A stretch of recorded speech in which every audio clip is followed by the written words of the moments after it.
and you'll see, I'll show you step by step. Here's the flooring that we're going to pick. Here's the paint we're going to pick. Here's the money we're going to decide to spend.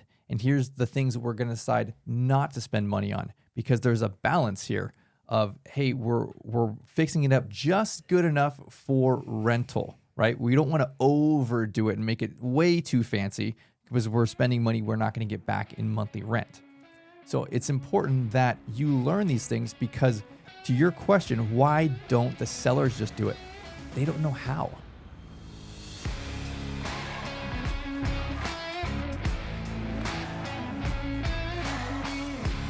Welcome to The Donkey and the Bee with your hosts, Brett and Laura Shatkavis, where we talk all things marriage, entrepreneurship, and finances.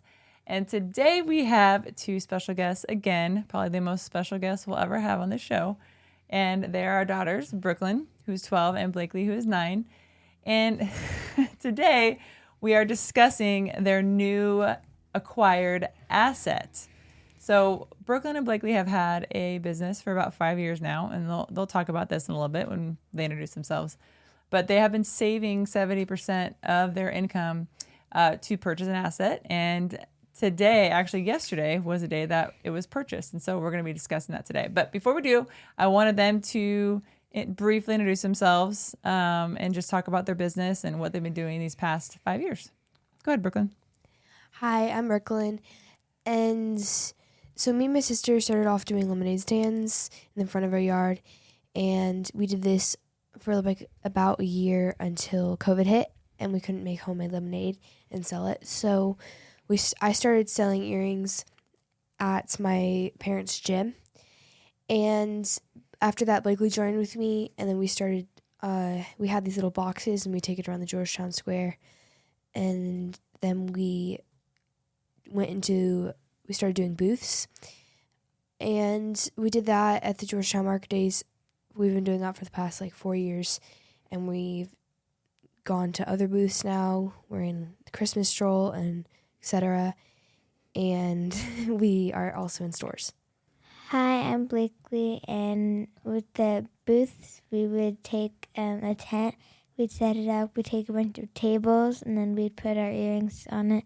Then we'd just be out there for hours selling a bunch of stuff. That's right.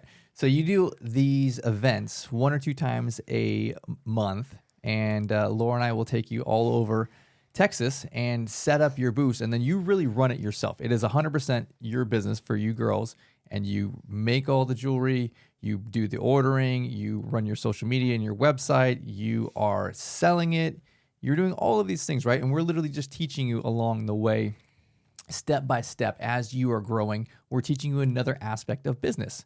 And we started helping you a lot when you were little. You were 4 and 6, but now you are virtually running the whole thing by yourself, especially all the vendor events. And sometimes you do 2-3 day events, and you work 12-hour days, sometimes 3 days in a row. And you girls have grown so much in your experience and knowledge being able to run a business. And now you're really about to reap the rewards from that. Now, most people never really get to this spot in life where they are able to buy an asset. They're able to buy a rental property. And I'm super excited for you ladies, because you're now 12 and 9, and you're here ready to purchase your own deal, right? You're going to buy an awesome house. I went and looked at this house over the weekend, and you ladies were working. You were at an event, and so I snuck away, walked through this property, and made an offer to buy this property. And it's a really fantastic house. It is a little bit distressed, but it's pretty cosmetic in the rehab that it needs. So it's in North Austin, and I know you haven't been there yet, but I'll show you some photos of it. And we'll talk today about how we're going to structure this deal and how kids can actually own real estate. So Before you move on, what does distressed mean? Distressed is a problem. And I like to buy a problem and then solve it, because it makes us money. So if somebody has a problem, and this house has a couple problems. One is the owner of the house is not making their payments to the bank. For whatever reason, we don't know, but they stop making the payments to the bank. And the bank is telling them, hey, you have one more shot to make the payments, or else we're going to take the house back from you. And so they decided that they want to sell the house now, and they want to sell the house fast and at a discount because they need it to close right away. They need to sell the house because they can't make the payments to the bank. So we are going to come in and we're going to buy it. So why would the bank take the house? What would they do with it? The bank would take the house back because the people who borrowed money made a promise. They wrote down a piece of paper, I promise to pay you back this money, certain amount every single month with interest. And if you don't follow your promise, the paper says the bank gets to take the house back. So the house is worth more than they owe to the bank. So they have money invested in the house, right? They could sell the house and make more money. So that's why they want to sell it. They want to sell it to you because you're going to pay them the money that they have in the house. It's called their equity. So the equity is the money that they have in the house. It's not cash. It's not money in their bank, but their house is worth more than they bought it for. So now if they sold it, they would get extra money, right? So that's why they want to keep the house or they want to sell it to get that money. Because if they don't sell it to us and they continue to not make payments to the bank, then the bank has the right to go and take the house away from them and have them move out of the house. And then the bank would own it and the bank would just sell it to somebody else. So we have this going on. So the sellers are motivated to sell the house quickly, but also the house needs a good amount of work. They didn't treat the house very nice. It has a little bit of foundation issues. That area is known to have soils that shift. So we went and had a quote, somebody come in and look at the foundation. And they said they would dig in certain places around the house and put steel reinforcements to kind of stabilize the house. So we have to have that done. And that kind of scares some people, right? It scares a lot of people from buying it. But it doesn't scare us because we've done it a bunch of times. We know what the costs are. We know who to ask for these things. So we have a quote that says they'll do it for about $8,000. But there's cracks in the floor now. There's a little bit of cracks in the wall. It's really dirty in there. It's a little bit outdated. So we're going to go in and we'll spend about $50,000 to fix all these things. We'll have the foundation fixed. We'll have the painters come, patch the walls, texture, paint. We'll put in new kitchen cabinets. We'll put in new floors and lights, and we'll make it look totally pretty and beautiful. Is it worth having it cheaper and having to do a lot more work on the house? It can be. And for us, it is. So I'll tell you about the numbers because here is why we are purchasing this property. And I guess for a little context, right? You know, ladies, we've gone and looked at a bunch of houses. We've looked at them in person. We've also looked at lots of them online. But why we chose to purchase this one is the answer to your question, that there is a big enough problem that when we solve it, we'll make a good profit. So the house, when it is fixed up, will be worth $480,000. And we know because the houses in that neighborhood on the same street are selling for about $480,000 and they're the same size. But they don't look like our house, they look nice. New countertops, new paint, new floors, it looks pretty. So if we made our house, it's the same size, it's just right down the street, the exact same prettiness, right? We fix it all up again, then it will be worth that same amount. It'll be worth $480,000. So now it's just simple math. We know that the value in about 6 months after we fixed it up is going to be $480,000. Now, how much did it cost us to make it pretty? It's going to cost us about $50,000. So we are buying this house for $282,000. So $282,000 plus $50,000, right? So we are all in at about $332,000. And do you remember what we said the house will be worth? $480,000. $480,000. Okay, fantastic. So this is what we're talking about with equity. Remember, I said equity is not cash that you have, but it is money that is valuable inside of your property. So if our properties will be worth $480,000, but we only spent $332,000, that difference there, that's our equity. So this is awesome. This is why we're buying it, because you are creating equity. You will have about $150,000 of equity in this deal, right? It'll be worth almost $500,000, you're putting $330,000 into it. And every year it's going to go up in value, right? We are going to buy this house, we'll fix it up, and we're going to put tenants in it. And you are young, right? You're not even in high school yet. By the time you graduate high school, it's going to be worth way more than that. Every year it's going to go up in value, up in value, up in value. So by the time you become adults, you will have hundreds of thousands of dollars into this deal in equity, right? You're going to start with 148, which is why it's this home run of a deal. You're literally starting with a bunch of money of value there in equity. And then it's going to keep going up because it's in a fantastic area. It's in North Austin. Austin is growing like crazy. Tons of people are moving there, and it's a really great neighborhood. So the house is only about 17 years old. It was built in 2006, so it's still a young house. It needs a bunch of work, but it's all cosmetic work. And cosmetic is just the outside stuff, the simple stuff that you see. The stuff you don't see, the electrical, the plumbing, the quality of the windows and doors, that's all fine. We can keep all of those things. The simple stuff on the outside will change, and that doesn't cost too much money. They call it a lipstick remodel. It's like just putting on some lipstick and bada bing, bada boom, you're ready to go. Why would they charge it for so little if it's easy to fix? That's a good question. What do you mean by that? Why she's asking why would it be so little amount of money that they want to sell it for? It's not easy for them. I think because mommy and daddy have done this a lot of times, almost 300 times when we've put money into a house before and we know how to fix things. And so it's kind of easy for us because it's what we do, right? But if someone hasn't done it before and they don't really know what to do to fix it or even where to start, that's where the problem occurs. They don't know how to fix it. And so that's a problem for them. So I think this is important for you to learn early. That's why when we buy this house, we'll literally take you ladies and you'll see, I'll show you step by step. Here's the flooring that we're going to pick. Here's the paint we're going to pick. Here's the money we're going to decide to spend. And here's the things that we're going to decide not to spend money on, because there's a balance here of, hey, we're fixing it up just good enough for rental, right? We don't want to overdo it and make it way too fancy because we're spending money we're not going to get back in monthly rent. So it's important that you learn these things because, to your question, why don't the sellers just do it? They don't know how. Mommy and I have done it a lot of times. So that's why we're going to take you along on this, and you get to see step by step how to do this. By the time you are adults, you'll probably have done this several times with us, but you'll know how to do this. You know now how to make money in a jewelry business. You could probably start your own business that's not in jewelry and take all the same lessons and do it.